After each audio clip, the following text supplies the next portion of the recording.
Hey guys, what's up? Welcome back to my channel. It's Jacoby. So in today's video, I'm going to tell you how to be a really good libero, great libero, whatever you want to say, whatever you want to call it. But make sure you subscribe, like this video, and leave a comment down below because that really helps out my channel. Also, thank you so much for 6,000 subscribers. That's literally insane, super crazy. So I'm so grateful. Thank you so much for everyone who's subscribed, who's watched the video, liked the video, interacted with my channel in any way. It's really helped me out. So thank you so much. But anyways, enough of the sappiness. Let's get into the video. First step to being a great libero. Number one, you want to pass a large area of the court. So what I mean is that if you're passing 3 across like normal, and say you're passing out of middle, say you're the libero and you're passing out of middle back, you want to take as much court as you can. So say the person to the left of you is the outside hitter, but they're pulling back to pass, but they still have to go hit. You want to take more of their area. So you want to take up zone 6, which is where you're passing out of middle back.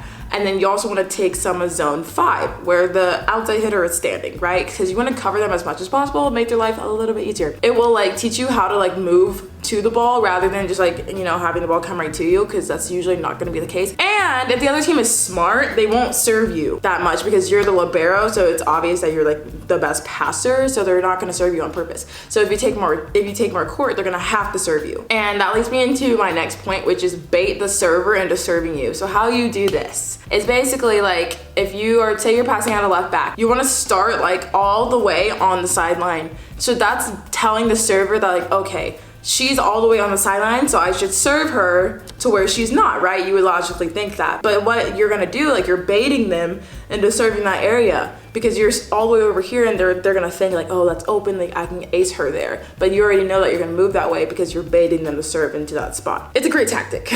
Next point is to pass every free ball you can. This just makes your offense run a lot smoother. And also, since you are the libero, you typically have the best ball control, you're the best passer, best defender. If you take all the free balls, that, you know, takes the pressure off everyone else basically that has another job to do. Not saying that liberos don't have multiple jobs, but they don't have to attack and play defense. What I'm saying is that as the libero takes the free ball, that frees up the hitters just to focus on attacking and getting into their offense rather than being worried about, oh gosh, I have to pass this free ball, and then worrying about passing the free ball in the correct spot and then having to transition and then having to hit and all that stuff. So take the first ball.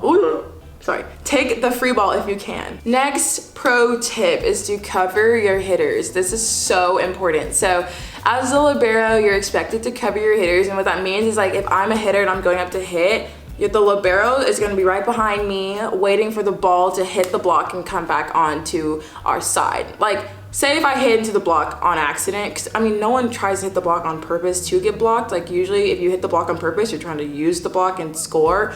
But if you're swinging blind, say you get blocked, right, and the ball comes back on your side, your libero should be right behind you and covering you, and they're going to pick up that ball and then you can run your offense again.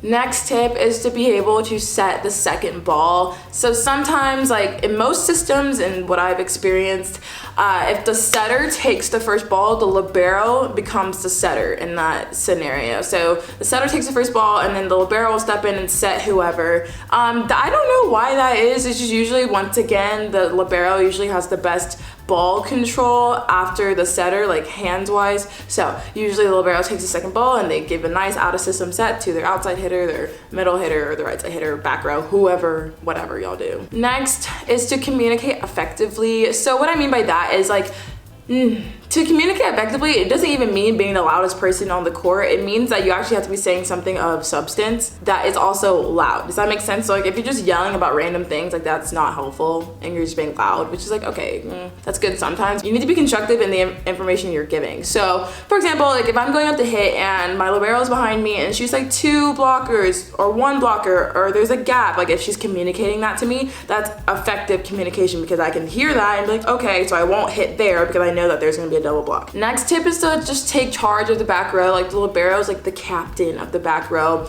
That just means be aggressive, be loud, be scrappy, like be just tenacious on defense, but relentless, if you will. Like don't let a ball drop, or always give like max effort. It looks really good and, you know, boosts like the team's spirit and all that. It's fun. So make sure like if you're libero, you own that libero spot. Like being a libero is special, so you should really like own your position and try to be like the best defender out of everyone on the team. Next is to always get reps in. Honestly, I feel like how you get really good at defense serve, receive, setting, etc. is repetition. So if you can just go in the gym, have someone serve at you, have someone hit at you, have someone attack at you and play some defense or just scrimmage, anything like that, you will be golden. So always make sure you get your reps in. And honestly, that goes for a lot of positions, but it is easier on your knees when you're like a defender because, well, I mean, unless you're hitting the ground really hard, which is a thing, but like you don't have to jump all the time. That's why getting hitting reps is a little more difficult because like you have to be jumping all the time. That's really hard on your body. But when you're a defender, when you're a DS libero, you can just get your serve receive reps in and it's easy. It's like low impact. It's not that hard on your body. Last but not least, it's just to be confident. Like I said earlier, you really have to own being like a libero, because when you're the libero,